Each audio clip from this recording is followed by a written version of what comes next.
हरे कृष्णा। सभी भक्तों का हार्दिक स्वागत है आज के इस प्रातःकालीन श्रीमद् भागवत क्लास में। तो हम लोग राजा वेन की कथा पढ़ रहे थे और हमने अब तक पढ़ा कि किस प्रकार राजा अंग जब सब कुछ छोड़ के चले जाते हैं तो प्रजा एक राजाहीन प्रजा हो जाती है। स्वतंत्र, हमने यहाँ पर पढ़ा था कि स्वतंत्र और अनियमित होना। अगर आपके ऊपर कोई नहीं रहता है तो आप इनडिसिप्लिन हमारा लाइफ हो जाता है। तो हमने इसको कई उदाहरण से पढ़ा कि जैसे हम स्कूल में जाते हैं, अगर स्कूल का प्रिंसिपल नहीं होगा तो टीचर्स भी डिसिप्लिन में नहीं रहेंगे। स्टूडेंट्स तो दूर की बात है, टीचर भी डिसिप्लिन मेंटेन नहीं करेंगे अगर उनके ऊपर प्रिंसिपल नहीं रहेगा स्कूल का। उसी प्रकार अगर हम हमारे ऊपर कोई शिक्षा गुरु नहीं है या दीक्षा गुरु नहीं है तो हम भी भक्ति के नियमों का पालन ठीक से नहीं करेंगे। क्यों? क्योंकि हमको किसी को जवाब देना ही नहीं है। हमारे ऊपर कोई नजरअंदाजी करने वाला नहीं है, हमको गाइड करने वाला कोई नहीं है, तो हम भी अपने अपने जीवन को बहुत कैजुअली लेंगे, अपने भक्ति में जीवन को भी कैजुअली लेंगे। क्यों? क्योंकि हमको किसी को रिपोर्ट करना नहीं है। लेकिन जो ही देखेंगे हमारे ऊपर किसी का नियंत्रण है, हम स्वतंत्र नहीं है, तो हम भी नियमित जीवन जिएंगे। तो अभी ऐसा हो रहा था, तो ऋषियों ने कहा कि अंग के पुत्र वेन को राजा बना दिया जाए। तो जैसे ही वेन को राजा बनाया तो वेन जो है बहुत घमंड आ गया उसे, पद का, राजा के पद का बहुत घमंड आ गया। अब जब घमंड आ गया तो जिन ऋषियों ने उनको राजा बनाया, जिन ब्राह्मणों और ऋषियों ने उनको राजा बनाया, वो उसी के ऊपर ही अपना अत्याचार करने लगे, उनका इंसल्ट करने लगे।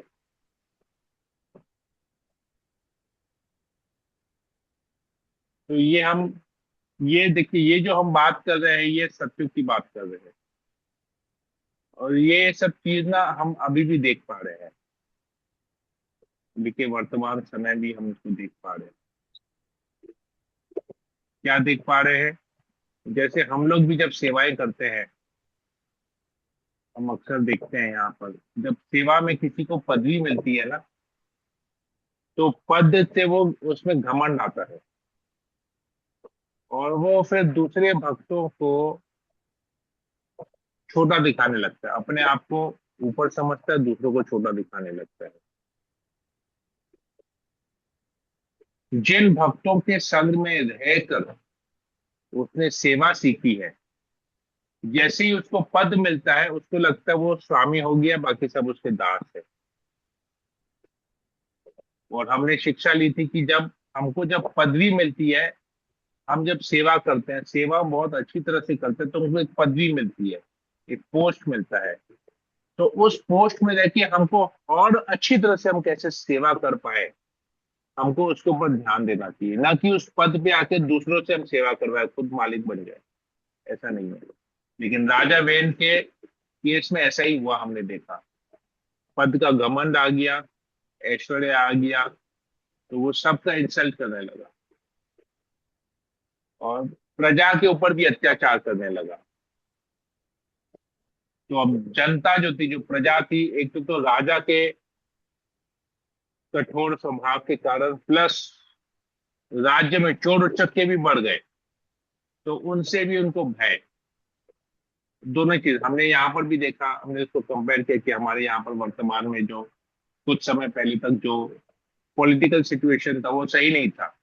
पार्टी भी ऐसी थी जो राज चला रही थी, राजनीतिक पार्टी जो थी वो भी ऐसी थी, तो लोग भी यहाँ के ऐसे गुंडे टाइप बन गए थे, तो साधारण पब्लिक का जीना दुष्कर कर दिया था। तो यही सिचुएशन। अब ये सब देखने के बाद उन्हीं ऋषियों ने क्या विचार विमर्श किया कि हमको अभी कुछ करना पड़ेगा। ये वेन जो है उसको राजा बनाने का हमारा डिसीजन सही नहीं था।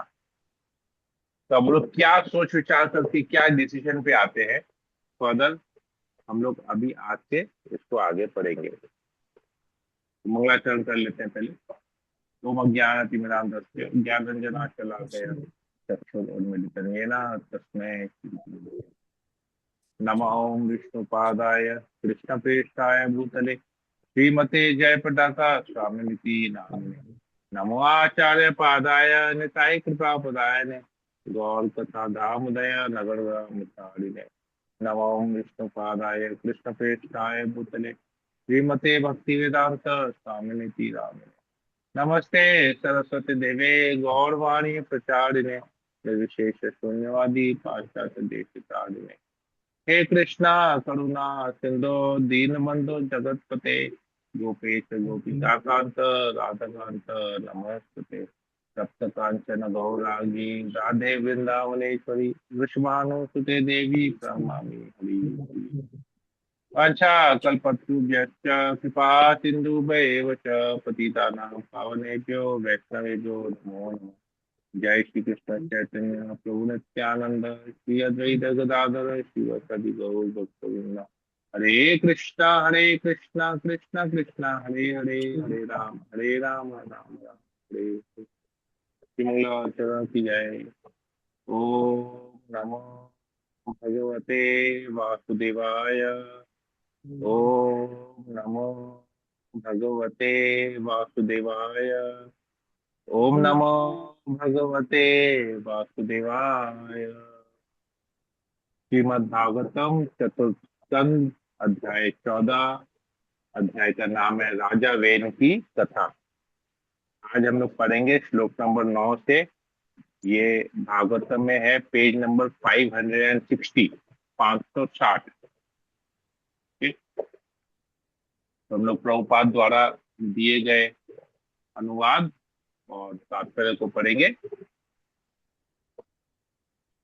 राज्य को अराजकता से बचाने के लिए सोच विचार कर ऋषियों ने राजनीतिक संकट के कारण वेन को अयोग्य होते हुए भी राजा बनाया था।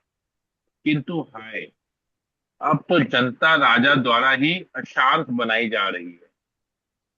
ऐसी अवस्था में भला लोग किस प्रकार सुखी रह सकते हैं। तो उन्होंने सोचा, विचार में बोले हमने तो प्रजा की भलाई के लिए वेन को राजा बनाया। हालांकि वेन में वो योग्यता नहीं थी, राजा अंग का कंपैरिजन में वो योग्यता नहीं थी, परंतु क्योंकि राजा का पुत्र है राजा बनेगा।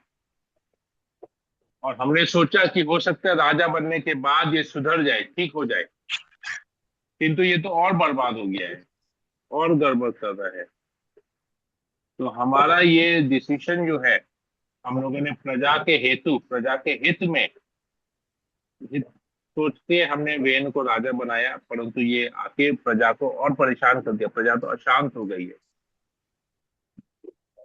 अब कैसे प्रजा सुखी रहेगी।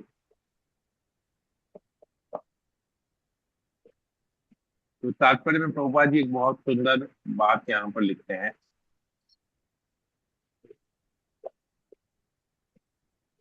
कहते हैं, भगवत गीता में कहा गया है कि विरक्त अवस्था में भी मनुष्य को यज्ञ, दान तथा तप का परित्याग नहीं करना चाहिए। ब्रह्मचारियों को यज्ञ करना चाहिए, गृहस्थों को दान देना चाहिए और विरक्त वानप्रस्थ तथा सन्यासी को तपस्या करनी चाहिए। यह ऐसी विधियां हैं जिसके द्वारा प्रत्येक व्यक्ति आत्मपद को प्राप्त हो सकता है। जब ऋषियों मुनियों ने देखा कि राजा वेन ने ये सारे कार्य बंद करा दिए, तो उन्हें जनता की उन्नति की चिंता हुई। साधु पुरुष ईश चेतना या कृष्ण चेतना का उपदेश देते हैं, क्योंकि वे जन सामान्य को पार्षिक जीवन के संकटों से बचाना चाहते हैं। यह देखने के लिए कि नागरिक सचमुच अपने धार्मिक कर्तव्य कृत्य करते हैं, एक उत्तम सरकार होनी चाहिए तथा चोरों चक्कों पर रोक लगानी चाहिए। जब ऐसा होगा तो लोग शांतिपूर्वक आध्यात्मिक चेतना के में अग्रसर होंगे और उनके जीवन सफल हो जाएंगे। तो हमने ये भी पढ़ा था कि किस प्रकार वेन ने पूरे राज्य में यज्ञ इत्यादि को बंद कर दिया कि कोई यज्ञ नहीं करेगा, कोई भक्ति नहीं करेगा, कोई भगवान का नाम जप नहीं करेगा, कोई विग्रह सेवा, मतलब पूरा धार्मिक कार्यों पर पूरा रोक टोक लगा दिया। कोई भी सुख सुविधा नहीं। तो जबकि धर्म के बगैर तो जीवन चल ही नहीं सकता। धर्म के बगैर जो जीवन है वो पाश्विक जीवन है। ये हम कई बार पढ़ चुके हैं। आहार निद्रा भय मैथुन, आहार निद्रा भय और मैथुन, ये चार चीज पशु में और मनुष्य में कॉमन है। धर्म ही एको विशेषो अधिको, धर्महीन पशु भी समाना। तो धर्म ही एक ऐसा चीज है जो मनुष्य में एक्स्ट्रा है, और ये बहुत विशेष है। धर्म ही एको विशेषो अधिको, एक एक्स्ट्रा क्वालिटी मनुष्य में है, वो है धर्म, और ये बहुत विशेष है। धर्महीना पशु भी समाना।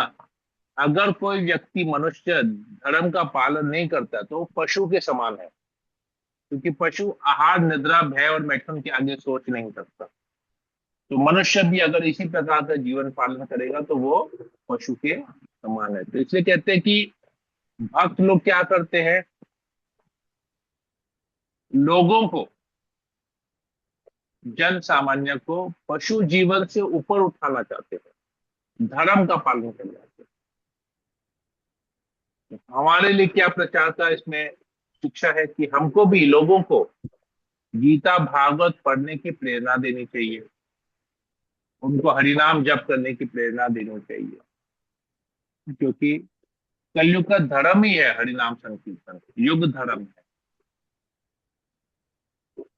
तो जब कोई व्यक्ति हरिनाम करता है, जैसे हमने कल पुष्पा माता जी के मुंह से सुना, पुष्पा माता जी बोलती कि मेरे प्रभु खाली 16 माला जप करते हैं, बाकी फिर टीवी देखेंगे, मोबाइल करेंगे, ये करेंगे। अरे 16 माला जप करना बहुत बड़ी बात है, क्योंकि वो कलयुग का धर्म ही है, माला जप करना। इस कलयुग का धर्म है हरिनाम करना। तो अगर कोई व्यक्ति हरिनाम करता है इस कलयुग में, तो बहुत बड़ी बात है उसके लिए, क्योंकि कलयुग के जीव इतने विचलित रहते हैं कि उनके मुंह से दुनिया भर का कचरा निकलेगा, लेकिन हरिनाम नहीं निकलेगा। लेकिन इधर जब हरिनाम निकल रहा है, तो सोचिए कितना वो, जिसने हरिनाम कर लिया। मैं मैं पहले भी एक उदाहरण दिया था, मैं आपको दोबारा एक उदाहरण देता हूँ इसका। प्रभुपाद के समय की बात है ये। वृंदावन में प्रभुपाद जब वृंदावन में थे, तो प्रभुपाद के एक शिष्य थे जो प्रतिदिन सुबह उठकर मंदिर का प्रोग्राम नहीं अटेंड करके वो प्रतिदिन जाता था राधा रमन का दर्शन करने के लिए। राधा रमन का दर्शन करके प्रतिदिन वहां पर आरती अटेंड करता था, वहां का आरती अटेंड करता था। तो क्योंकि वो विदेशी था, तो उस समय बहुत अट्रैक्टिव थे। आज भी अट्रैक्टिव है कि फॉरेनर्स अगर कुछ भक्ति करते हैं, कीर्तन करते हैं, तो लोग खड़े हो जाते हैं देखने के लिए। अब देखेंगे हमारे यहाँ पर तो आते हैं, मायापुर में भी हम लोग जब जाते हैं तो देखते हैं कि मायापुर में जब विदेशी भक्त नगर कीर्तन करते हैं, तो यहाँ के जो टूरिस्ट जाते हैं मायापुर में, वो लोग कैमरा लेके चालू हो जाते हैं रिकॉर्डिंग करने के लिए। खुद नहीं करेंगे, लेकिन उनको देखेंगे तो बोलेगा अरे वाह कितना अच्छा लग रहा है करने के लिए। तो उस समय की बात है, अब 50 साल पहले की बात है। तो उस समय ये विदेशी भक्त प्रभुपाद का शिष्य प्रतिदिन राधा रमन मंदिर में जाके आरती अटेंड करता था। तो अब हमको सबको पता है कि वहां पर गोसाई समाज वृंदावन के सभी मंदिरों को देखता है, गोसाई समाज, गोस्वामी समाज। तो वहां का जो पुजारी था जो प्रतिदिन भगवान की आरती करता था, ऐसे कंटिन्यूस चला, हाँ, 1 महीना 1.5 महीना तक ऐसे चला। तो प्रतिदिन उसको देखता था, तो एक दिन उसने कन्वर्सेशन छेड़ा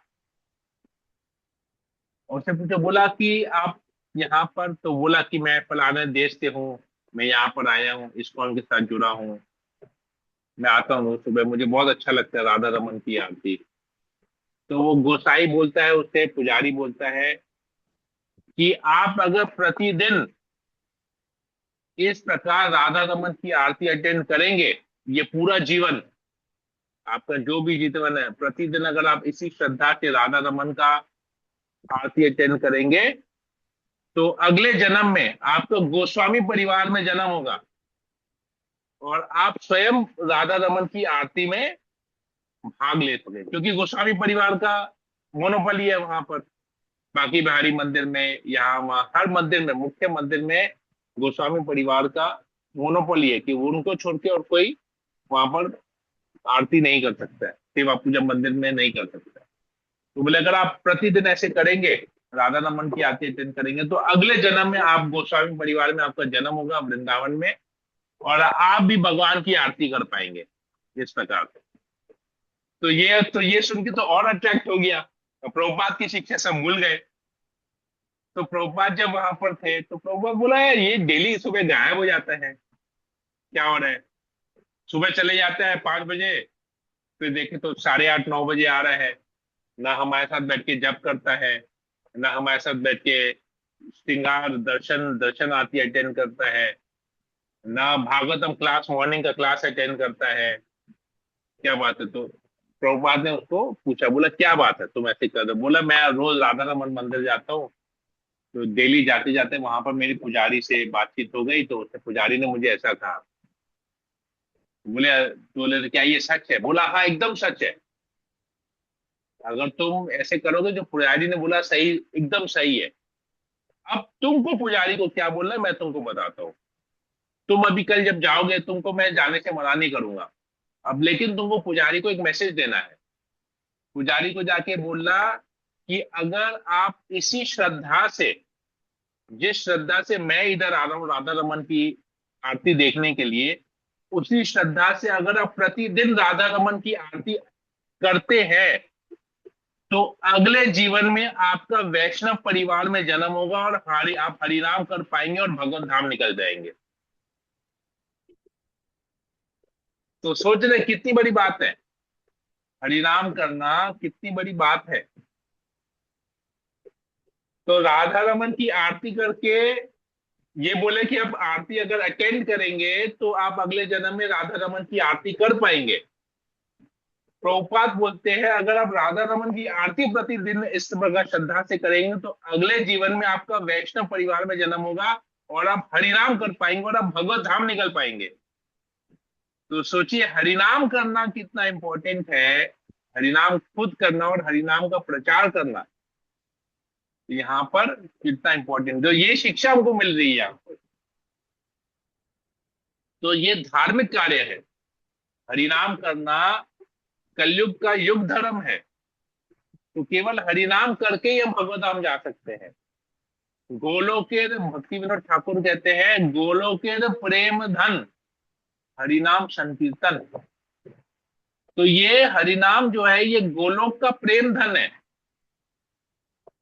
तो अगर गोलोक हमको जाना है, वहां पर दूसरा कोई धन काम नहीं आएगा। हमको केवल ये हरिनाम करके जो हमको भगवान के प्रति जो प्रेम उत्पन्न हुआ है हमारे अंदर, केवल वही काम आएगा गोलोक में। जैसे हम अगर यहाँ से अमेरिका जाएंगे, हमने पहले भी बताया था उदाहरण दिया, यहाँ से हम अमेरिका जाएंगे और अमेरिका में किसी ग्रोसरी स्टोर के अंदर जाएंगे, किराने की दुकान में जाएंगे, और वहां पर जाके उसको हम 100 रुपया इंडियन करेंसी का 100 रुपये का एक नोट देंगे और बोलेंगे प्रभु जी हमको 1 पाउंड ब्रेड दो, तो वो देगा? नहीं देगा, क्योंकि अमेरिका की करेंसी डॉलर है। उधर इंडियन करेंसी नहीं चलेगी, आपको डॉलर देना पड़ेगा तभी वो आपको ब्रेड देगा। तो वहां का धन ही वही है, अमेरिका का धन है डॉलर, इंडियन रुपी नहीं। तो वैसे ही गोलोक का जो धन है वो हरिनाम है और कुछ नहीं है। आपने कितना भागवत पढ़ा, कितना क्या किया, वो नहीं, हरिनाम आपने कितना किया वही मायने रखता है अल्टीमेटली। लेकिन भागवत पढ़ना भी चाहिए, क्योंकि भागवत पढ़ेंगे तो हमको हरिनाम के प्रति श्रद्धा और बढ़ेगी। गीता पढ़ेंगे हरिनाम के श्रद्धा प्रति श्रद्धा और बढ़ेगी, भक्तों का संग करेंगे हरिनाम के प्रति श्रद्धा और बढ़ेगी। तो ये सब सहायक है हमको हरिनाम करने में। ग्रंथ पढ़ना, भक्तों का संग करना, ज्ञान लेना, ये हमको हरिनाम करने में और सहायता देता है। ठीक है, तो ये हम यहाँ पर शिक्षा, तो धार्मिक कृत्य करना कितना जरूरी है। और अगर कोई व्यक्ति हरिनाम करता है तो उसको हरिनाम के प्रति इतनी प्रेरणा देनी चाहिए कि उसकी श्रद्धा हमेशा बनी रहे हरिनाम के प्रति। ठीक है, अगला श्लोक पढ़ते हैं, 10 नंबर। ऋषिगण अपने आप में सोचने लगे कि सुनीता के गर्भ से उत्पन्न होने के कारण राजा वेन स्वभाव से अत्यंत दुष्ट उत्पाती है। इस दुष्ट राजा का समर्थन करना वैसा ही है जैसे सर्प को दूध पिलाना। अब यह समस्त संकटों का कारण बन गया है। तो प्रभुपाद जी तात्पर्य में लिखते हैं, साधु पुरुष सामान्यतः सामाजिक कार्यों एवं भौतिक जीवन से पृथक रहते हैं। साधु पुरुषों ने राजा वेन का समर्थन इसलिए किया था कि वह नागरिकों को चोरों चक्कों से सुरक्षित रखेगा, किंतु सिंहासन में बैठने के बाद वो मुनियों के कष्ट का कारण बन गया। साधु पुरुष विशेष रूप से यज्ञ करने में रुचि लेते हैं जिससे आध्यात्मिक जीवन की ओर प्रगति हो, किंतु वेन साधु पुरुषों की कृपा से अनुग्रहित न होकर उनका शत्रु बन गया, क्योंकि वह उन्हें सामान्य कृत्यों को करने से भी रोकने लगा। तो साधु पुरुष का काम है यज्ञ करना। प्रभुपाद जी लिखते हैं, साधु पुरुष का कर्तव्य है यज्ञ करना जिससे आध्यात्मिक जीवन में प्रगति होगी। तो हम जो वैष्णव बनने का प्रयास कर रहे हैं, तो हमारे लिए ही यज्ञ है, संकीर्तन यज्ञ। तो हम जितना ज्यादा जप करें, हमारा कर्तव्य ही यही है, हरिनाम करना और कुछ नहीं। तो हम जितना ज्यादा हरिनाम करेंगे, जितना ज्यादा संकीर्तन यज्ञ करेंगे, हमारा आध्यात्मिक जीवन में उतना ज्यादा प्रगति होगा। तो श्लोक नंबर 11, तो कोई पढ़ना चाहेगा इसके अनुवाद को, तात्पर्य को? जी मैं पढ़ूं? हाँ माता जी, पढ़ लीजिए।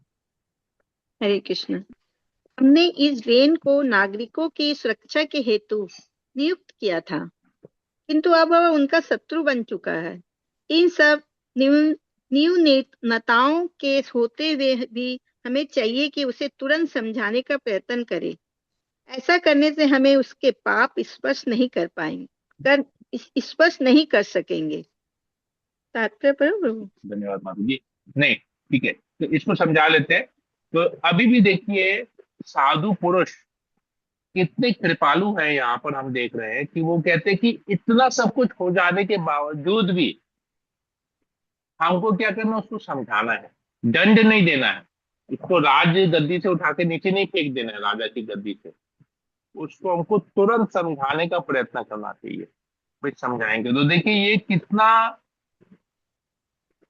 नेचर है, कैसा नेचर है साधुओं का, कैसा नेचर है। तो वैष्णव कर्म का भी यही नेचर, जो भगवान के भक्त होते हैं उनका यही नेचर रहता है कि हम कैसे दूसरों की गलतियों को सुधारें, उनको समझाएं, ना कि उनको पैर खींच के निकाल के पटक दे। नहीं, उनको समझाना चाहिए। तो यहाँ पर यही सोच रहे, देखिए कितना कुछ अत्याचार किया।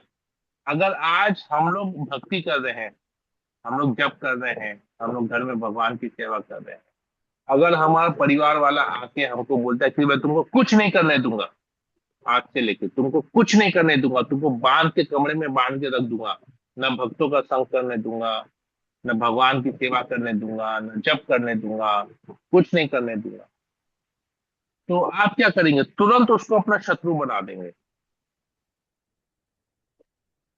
तो इधर वेन ने साधु पुरुषों का यज्ञ बंद करवा दिया, लेकिन फिर भी साधु पुरुष क्या बोल रहे हैं, उसको समझाना चाहिए कि वो जो कर रहा है वो गलत है। हम क्या करेंगे, तुरंत दुश्मनी मोल लेंगे उसको कि वो मेरे को सेवा नहीं करने दे रहा है, मेरे को ऐसा नहीं कर दे रहा है, मेरे को ऐसा नहीं कर दे रहा है, रुको मैं इसका भी कैसे पैर खींचता हूँ, देखो। झगड़ा चालू हो जाएगा। लेकिन यहाँ पर झगड़ा नहीं कर रहे, साधु पुरुष कभी झगड़ा नहीं करेगा, वो हमेशा समझाएगा, एकदम प्रयत्न करेगा, प्रयास करेगा। यहाँ ठीक है, अगला श्लोक 12 नंबर कोई पढ़ना चाहेगा इसका? पुष्पा माता जी आप पढ़ना चाहेंगी? हाँ, हरे कृष्णा प्रभु जी। पढ़ लीजिए। 12 नंबर ना?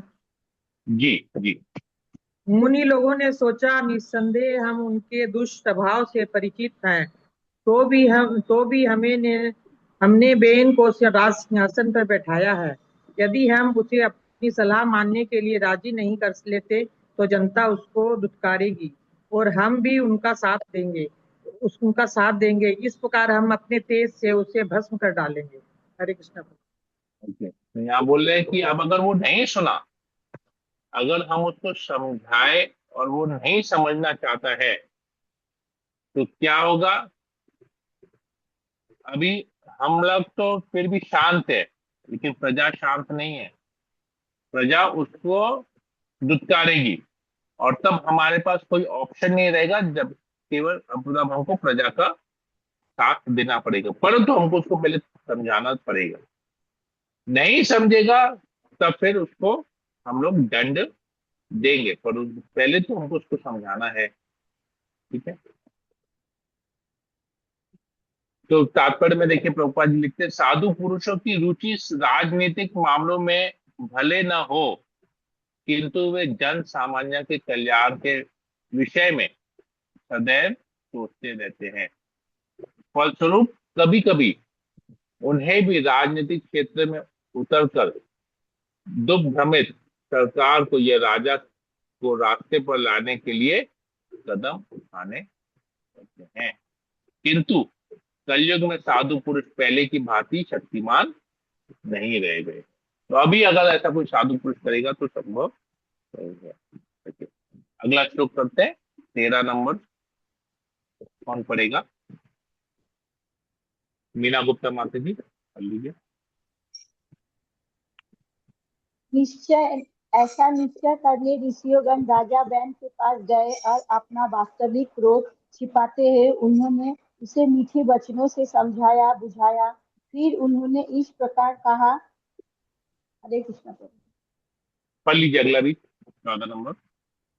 मुनियों ने कहा, हे राजन, हम आपके पास सुदोपदेश देने आए हैं, कृपया ध्यान पूर्वक सुने। ऐसा करने से आपकी आयु ऐश्वर्य बल तथा कीर्ति बढ़ेगी। अगला श्लोक पढ़ लीजिए, 15 नंबर। जो लोग धार्मिक नियमों के अनुसार रहते हैं और जो मन वचन शरीर तथा बुद्धि से इनका पालन करते हैं, वो स्वर्ग लोक जाते हैं। जो समस्त शोकों दुख से रहित रहित है, इस प्रकार भौतिक प्रभाव से छूटकर वो जीवन के समीप असीम सुख प्राप्त करते हैं। ओके, मुनियों ने तो आगे यहाँ पर कहा। देखिए, यहाँ पर देखिए, बस ठीक है, धन्यवाद माता जी। तो यहाँ पर देखिए, एक बहुत अच्छी शिक्षा हमको मिल रही है। क्या शिक्षा मिल रही है? तो ऋषि मुनि राजा के पास जाते हैं और क्या करते हैं, अपने क्रोध को छुपा ले रहे हैं, अपने क्रोध को छुपा रहे हैं, और मीठे वचनों से उनको समझाने का कोशिश कर रहे हैं। देखिए, क्रोध को जल्दी से व्यक्त नहीं करना चाहिए, क्रोध को काबू में रखना चाहिए, और मीठे वचनों से अगले को बताना चाहिए, समझाना चाहिए, क्योंकि हम किसी को समझाने जा रहे हैं, हम झगड़ा नहीं करने जा रहे हैं। झगड़ा करने जाएंगे तो क्रोध में बात करेंगे, ऊंची आवाज में बात करेंगे, लेकिन जब समझाएंगे तो विनम्र होके मीठे वचनों से समझाएंगे। तो अब यहाँ पर कैसे, सबसे पहले क्या कह रहे हैं कि अभी हम जो आपको उपदेश, सद उपदेश देने वाले, उपदेश नहीं सद उपदेश देने वाले हैं, इससे आपकी कीर्ति बढ़ेगी। देखिए कितना बड़ा बात कह रहे हैं। आपकी आयु बढ़ेगी, आपका ऐश्वर्य बढ़ेगा, आपका बल बढ़ेगा, आपकी कीर्ति बनेगी, मतलब आप फेमस हो जाएंगे। अगर हम जो आपको बात बताने जा रहे हैं, अभी आप अगर ऐसा करेंगे तो आप फेमस बन जाएंगे। तो दूसरे के लाभ के बारे में सोचना, दूसरे के फायदे के बारे में सोचना, क्योंकि जो जो व्यक्ति जैसा बुद्धि का होता है, उसे उसी भाषा में उसी तरीके से समझाना चाहिए। अभी राजा वेन का ऐश्वर्य तो था, हमने पढ़ा है कि उसमें वो सारे ऐश्वर्य पूर्ण था, किंतु उस ऐश्वर्य से उसको घमंड हो गया, और घमंड से वो इनफेमस हो गया। मतलब उसकी कीर्ति बढ़ी नहीं, उसकी कीर्ति घट गई। अब ये लोग क्या कर रहे हैं, ये लोग मतलब आपकी कीर्ति बढ़ेगी, मतलब ये लोग इनडायरेक्टली कह रहे हैं कि आपके पास जो ऐश्वर्य है उससे आपकी कीर्ति घट रही है, क्योंकि आप ऐश्वर्य का गलत तरीके से यूज कर रहे हैं। आपको ऐश्वर्य को सही तरीके से यूज करना है। आप में जो गुण है, उस गुण को, आपका जो पोजीशन है, उस पोजीशन को आपको सही तरीके से यूज करना है। तो हर एक चीज को हम सही और गलत दोनों तरीके से यूज कर सकते हैं। हो सकता है हमारी सोच में जो सही हो दूसरे के सोच में गलत हो, तो हमको हमेशा दूसरे के बारे में सोचना चाहिए कि क्या करने से उसका भला होगा। मैं एक छोटा सा एग्जाम्पल देता हूँ। मैं खुद का एग्जाम्पल देता हूँ, मैं किसी और का नहीं देता, खुद का एग्जाम्पल देता हूँ। तो जैसे मैं जब यात्रा के लिए कुछ प्रिपरेशन करता हूँ या प्रोग्राम के लिए कुछ प्रिपरेशन करता हूँ, प्लानिंग करते हैं, तो मैं हमेशा सोचता हूँ कि ऐसा क्या करें, या इसमें इसको किस तरह से करें कि भक्तों को सुविधा हो। क्योंकि भक्त जो है सारा साल मेहनत करके पैसा इकट्ठा करते हैं, और पूजा की छुट्टियां होती है, तो हमको भक्तों को ऐसी जगह यात्रा में, ऐसे धार्मिक स्थल पे, ऐसे तीर्थ स्थान में, ऐसे पवित्र जगह पे लेके जाना चाहिए, ऐसे धाम में लेके जाना चाहिए जहां पर भक्त को बहुत आनंद आए। क्योंकि अगर धाम में जाएंगे, ये शिक्षा मुझे मिली थी। मैं जब 2011 में फर्स्ट टाइम मैं यात्रा में गया था, और वो पहला यात्रा मेरा था वृंदावन धाम में। अभी हम लोग 4 फैमिली गए थे, आशा गौरव का ही यात्रा था। तो हमारे जो लीडर रसराज गोपाल प्रभु, मैं देखिए एकदम स्पष्ट एग्जाम्पल, आपको समझ में आ जाएगा कि क्या सोच, वो सोच कैसे होती है। तो क्योंकि हम लोग सब लोग बिजनेस में हैं, तो हम लोगों के लिए क्या होता था, अष्टमी तक अष्टमी तक हमारे पास कस्टमर की भीड़ रहती थी दुकान में, मार्केट में। तो हम लोग अष्टमी के पहले नहीं निकल पाते थे। नवमी स्लो जाता था, दशमी हाफ डे होता था, तो पूजा का सेल खत्म। तो हम लोग जब भी निकलते थे, अष्टमी से पहले हम निकल नहीं पाते थे, क्योंकि षष्ठी सप्तमी की तक भी हमारे पास भीड़ भीड़ होती थी दुकान में। तो अब आशा गुंडू का स्ट्रिक्ट नियम था, हाफ यात्रा किसी को नहीं करने देंगे, करना है तो फुल यात्रा करना है, नहीं तो मत करो।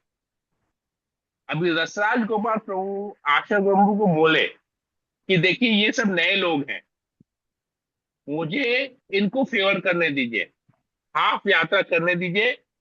मेरा जिम्मेदारी है कि मैं इनको लेके आऊंगा, मेरे साथ रहेंगे, आपके साथ यात्रा करेंगे, और हम लोग वापस चले जाएंगे। 3 दिन के लिए भी करेंगे, लेकिन आपके साथ ही करेंगे, अलग से हम लोग नहीं घूमेंगे।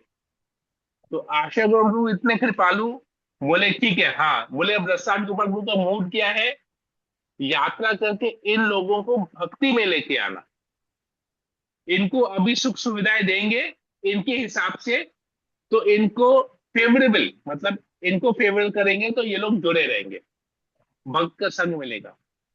तो मुझे बहुत अच्छी तरह से याद है, रसाल गोपाल प्रभु हम लोग को लेके चले। हम लोग अलग से हमने अपना ही एक अकोमोडेशन अलग से किया, और प्रसाद पाने इधर आते थे। हमने गोवर्धन परिक्रमा साथ में किया, 2-4 जगह दर्शन हमने साथ में किया, आशा गुरु के साथ में किया। लेकिन 3 दिन हम लोग थे, 3 दिन थे वृंदावन में, या 4 दिन, तो मुझे याद नहीं है। तो रसाल गोपाल प्रभु ने दिल खोल के खर्चा किया, हम लोगों ने भी दिल खोल के खर्चा किया वहां पर। मतलब डबल डबल खर्चा कर रहे हैं, जितना खर्चा है। अब देखिए, हमने रजिस्ट्रेशन का पेमेंट कर दिया, पूरा पैसा दिया, प्रसाद वहां पा रहे हैं, और साथ ही साथ हम लोग इधर उधर भी खा रहे हैं। मतलब पूरा एकदम, मतलब भौतिक दृष्टि से हम लोग वहां गए कि एंजॉय करेंगे वहां पर। तो रसाल गोपाल प्रभु बोले हम लोग को कि धाम में आके तुम जितना आनंद उठाओगे, तुमको धाम के प्रति उतनी श्रद्धा होगी, भगवान तुमको देखेंगे, तुम धाम में आके बहुत खुश हो, तो भगवान की विशेष कृपा मिलेगी। धाम में आके जो आनंदित होगा, मतलब उसको भगवान की कृपा मिल रही है, और भगवान उसको स्पेशल कृपा करेंगे। और ऐसी कृपा करेंगे कि वो भविष्य में धाम छोड़ के कहीं जाएगा ही नहीं, उसको कहीं मजा नहीं आएगा। तो धाम में जाके इतना आनंद कर उठाना चाहिए वहां का।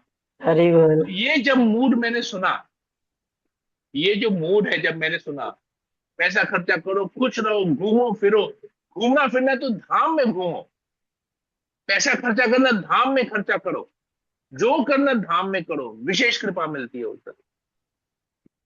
तो वो जो मूड था रसाज गोपाल प्रभु का, तो ऐसा मूड सोचिए वो 2011 में ऐसा मूड हम लोग का बन गया कि उसके बाद हम लोग हर साल केवल यात्रा छोड़ के कहीं और जाते ही नहीं है, कि यात्रा में हर साल धाम में जाएंगे, धाम के अलावा कहीं नहीं जाएंगे, और धाम में पूरा का पूरा आनंद उठाएंगे धाम का। धाम में जाएंगे, भगवान का दर्शन करेंगे, परिक्रमा करेंगे, कृपा लेंगे, आनंद उठाएंगे, भगवान की कृपा मिलेगी।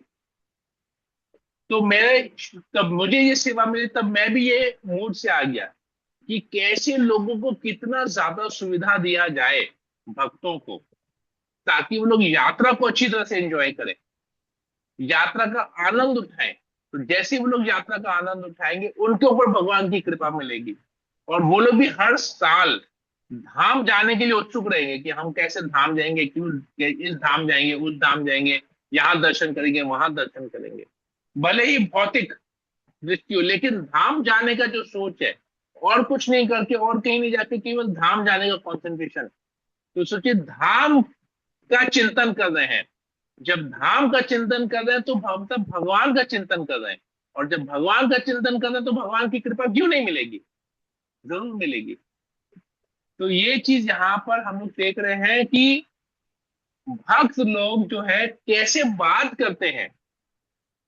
तो यहाँ पर साधु पुरुष क्या कर रहे हैं, बेन को क्या बता रहे हैं, हम जो आपको सदुपयोग दे दें, सद उपदेश देने वाले हैं, उससे आपकी कीर्ति बढ़ेगी। तो कैसे दूसरों का भला, भक्त जो है, साधु पुरुष जो है, कैसे दूसरों का भला के बारे में सोचते हैं, वो यहाँ पर हमको पता चल रहा है। तो हम लोग भी जब भक्त बन की जब सेवा करते हैं, हमको अपने बारे में नहीं सही, हम जिनके लिए सेवा कर रहे हैं वो कैसे आनंदित होगा, उसके बारे में हमको सोचना चाहिए हमेशा। तो ये चीज यहाँ पर हमको शिक्षा मिल रही है। तो यहाँ पर देखते हैं, फिर बोलते हैं कि जो लोग, आगे कहते हैं, जो लोग धार्मिक नियम के अनुसार रहते हैं, उनका मन, वचन, शरीर, बुद्धि, सब कुछ उनका, मतलब उनका पूरा बॉडी का सिस्टम एकदम परफेक्ट चलता है।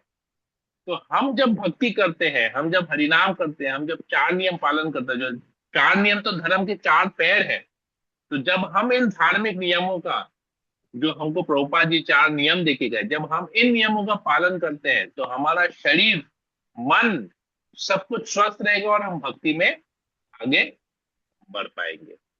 हरे कृष्णा। तो यहीं पर ही रखते हैं, तो जो भी हमने आज शिक्षा लिया, ठीक है, किसी को कुछ कमेंट हो बोल सकते हैं, कुछ शिक्षा है जो समझ में आई, अच्छी लगी, अपनाना है, उसके बारे में बोल सकते हैं, या कुछ प्रश्न हो तो वो भी पूछ सकते हैं। हरे कृष्णा। हरे कृष्ण। राकेश रमाकांत बोलिए। हरे कृष्णा प्रभु खोले। हरे कृष्णा। यस, रमाकांत, राकेश जैसा बोलिए। हाँ प्रभु, आज आप जो एक बात बताया, हम लोग पहला ऐसा किए थे 2021 में, हाँ 8-10 आदमी से किए थे, इतना आनंद आया था। और रामकृष्ण प्रभु बोले थे हम लोग को, वहाँ पैसे जमा देने गए थे, बोले कि बच्चा जा रहे हो तो सिर्फ ग्रुप के साथ में रहना, कहीं इधर उधर भटक मत जाना, मार्केटिंग मत करने लगना।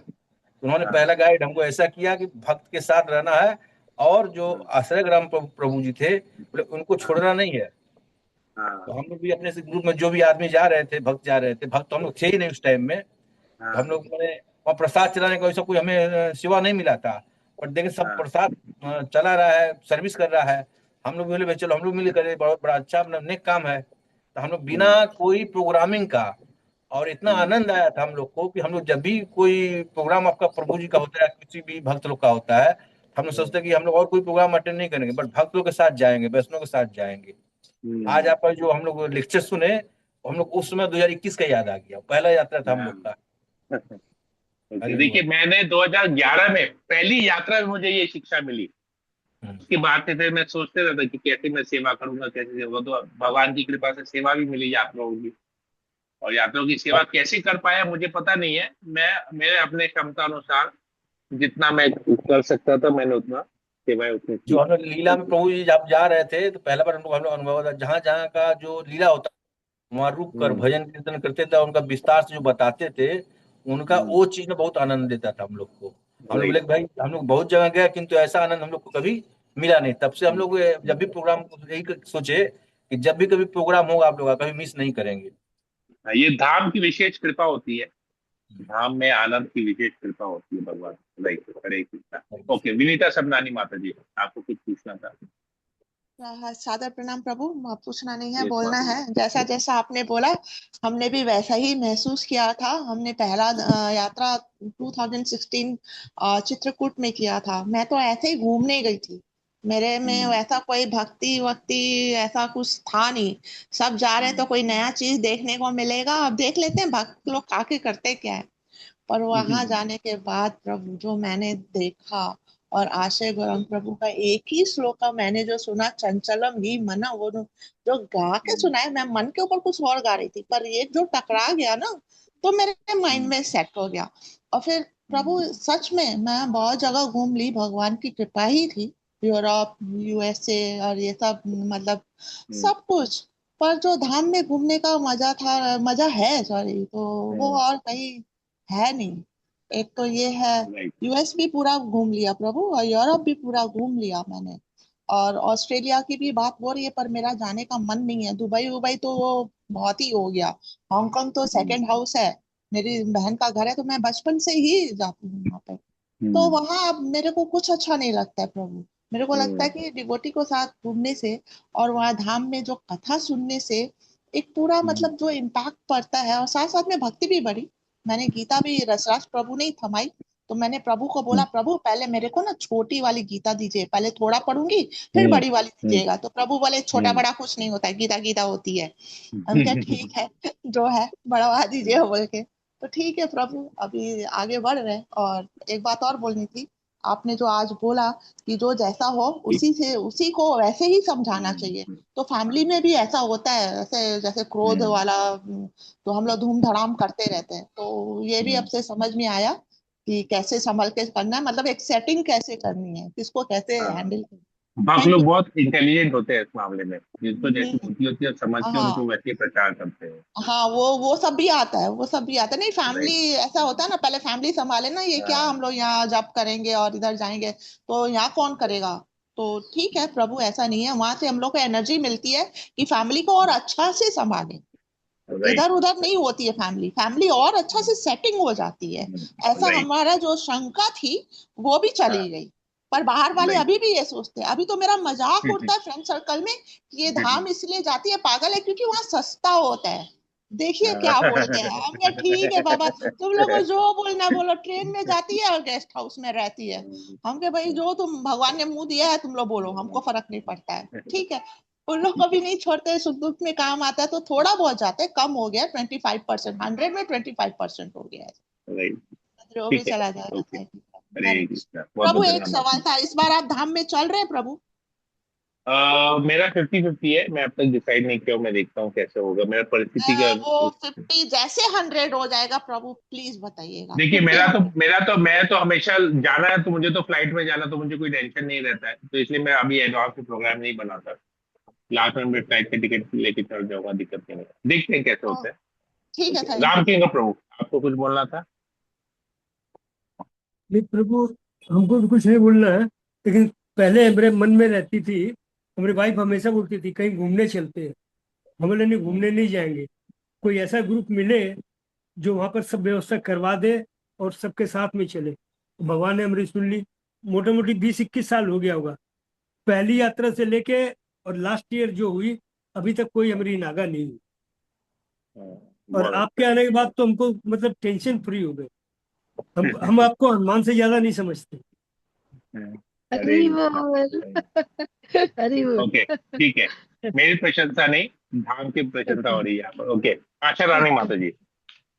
हरे कृष्णा प्रभु जी, धन्यवाद प्रणाम। माता जी 3 साल पहले जो मेरे पहली बार आपके साथ यात्रा हुई थी, अयोध्या वृंदावन में ही हुई थी। पर बोलिए। भगवान की कृपा देखिए, कि पहला जो यात्रा वो आपके साथ वृंदावन में किया था, अयोध्या वृंदावन हुआ था 3 साल पहले। तो उसमें मुझे लगा था कि मैं सब कोलकाता से हैं, मैं बाहर से हूँ, पता नहीं मेरा उसमें कैसा रहेगा कैसा नहीं। सब लोगों के साथ इतना कोई जानते भी नहीं है, सिर्फ 4 लोग होंगे जो ग्रुप में मुझे जानते हैं, और इसके अलावा कोई नहीं जानता होगा, तो पता नहीं कैसा होगा। लेकिन वहां जब मैं गई तो इतने अच्छा लगा कि सब भक्तों के साथ ऐसे लगा ही नहीं कि मैं बाहर से हूँ और मैं कोलकाता से नहीं हूँ। तो हर कोई, मुझे सबसे बड़ी बात ये लगी कि हर कोई जो भी देख रहा है, अरे ये आशा रानी माता जी है जो सूर्यवंशी क्लास में, प्रभु के क्लास में बहुत क्वेश्चन पूछती हैं। क्वेश्चन बहुत पूछती है। तो ओके, आपकी जो भी आपकी पूछे कीर्ति ऐसे बढ़ गई थी, आप फेमस ऐसे हो गए थे, क्वेश्चन पूछने के लिए फेमस हो गए थे। तो ओके। तो राखी माता जी मेरे साथ थी, तो बोली हाँ ये वही है वो माता जी वही है, आपने पहचान लिया? बोले हाँ। रमाकांत प्रभु भी बोले, अरे माता जी आप वही माता जी है ना, वो आशारानी माता जी जो सूर्यवंशी प्रभु की क्लास में बहुत क्वेश्चन पूछते हैं। मैंने कहा हाँ प्रभु जी मैं वही। तो मुझे इतना अच्छा लगा कि सब लोग मिलके इतना इतना अच्छे से मुझे उन्होंने गाइड किया, इतना अच्छा से किया। और सबसे बढ़िया है कि आश्रय गुरु प्रभु जी का जो ऑरा था और जो इफेक्ट था वो इतना अच्छा पड़ा। भागवतम सुना पूरा 7 दिन, इतना आनंद से लिया। तो बहुत ही मेमोरेबल था वो मेरे लिए।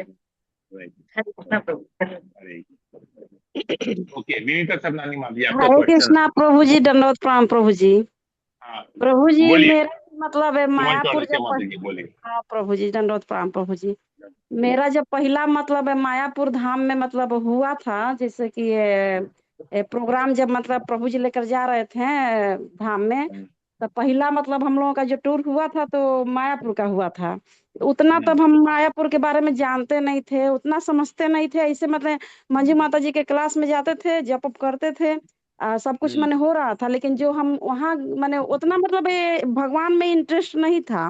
ये तो हम लोग खाली घूमने के तौर पे गए, जैसे हर जगह घूमने जाते थे वैसे गए। तो हम गए मंदिर है दर्शन करने जाएंगे, लेकिन जब वहां गए, जब वो अष्ट सखी राधा माधव का पंच तत्वों का मतलब विग्रह जब देखे ना, क्या माने भगवान का एकदम इतना माने इतना सुंदर, इतना आकर्षण, माने इतना आनंद आया ना वहां जाकर। और जो वहां कीर्तन हो रहा था, प्रभु लोग एकदम नाच नाच के जो कीर्तन कर रहे थे, ऐसा लग रहा था कि एकदम जैसे कितना मतलब ये एकदम अद्भुत लग रहा था। माने जो वहां से अटैचमेंट जो हुआ ना पहली बार, वो मतलब आज तक ले मैंने हटा ही नहीं। मैंने बहुत आनंद आया वहां जाकर, मैंने इतना आनंद आया कि क्या ही बोले। तो हरे कृष्णा पहला था। प्रभु जी। हरे कृष्णा प्रभु जी, दंडवत प्रणाम प्रभु प्रभु जी। जी हम अपना बता रहे हैं प्रभु जी, हम लोग एक बार ऐसे ही मायापुर गए थे, सुरेंद्र प्रभु के थ्रू गए थे। तो हम लोग वहां घूमे फिरे देखे, जब आने लगे तो हम खूब रोए। पहले हम शिव जी की माला करते थे, तो वहां पर हम खूब रोए वहां पर उसके भगवान के आगे में, हे भगवान तुम ना मुझको अपने में लगा ले, किसी तरह लगा ले। और हम आना नहीं चाह रहे थे, ये बोले क्यों रो रही है, क्यों नहीं जाएगी, नहीं क्या, हम नहीं चलेंगे। उसके बाद से प्रभु जी हम लोग को ग्रुप मिल गया, हम लोग मेरे घर में क्लास होने लग गई, आशा करूंगा प्रभु आने लग गए, सब मिल गए भक्त लोग। और आज वही वो सुनी के थ्रू प्रभु जी हम यहाँ तक पहुंच पाए। हरे कृष्णा प्रभु जी। तो देखिएगा, मोटा मोटी सबको धाम की कृपा मिली है, तो धाम की कृपा मिलके सब लोग भक्ति में आगे बढ़े हैं। राइट, हरे कृष्णा। ठीक है, और कोई प्रश्न नहीं तो फिर यहीं पर इस सेशन को एंड करते हैं। हरे कृष्णा कृष्णा कृष्णा हरे हरे, हरे राम हरे हरे। वाचा कल्पतरुभ्यश्च कृपा भक्ति विनोद की जय, जगदीश गोपाल की जय, ग्रंथराज मोहन भागवत की जय। हरे कृष्णा, सभी को हरे कृष्णा हरे प्रभु जी, कृष्णा। दंडवत। हरे कृष्णा प्रभु जी, दंडवत प्रणाम।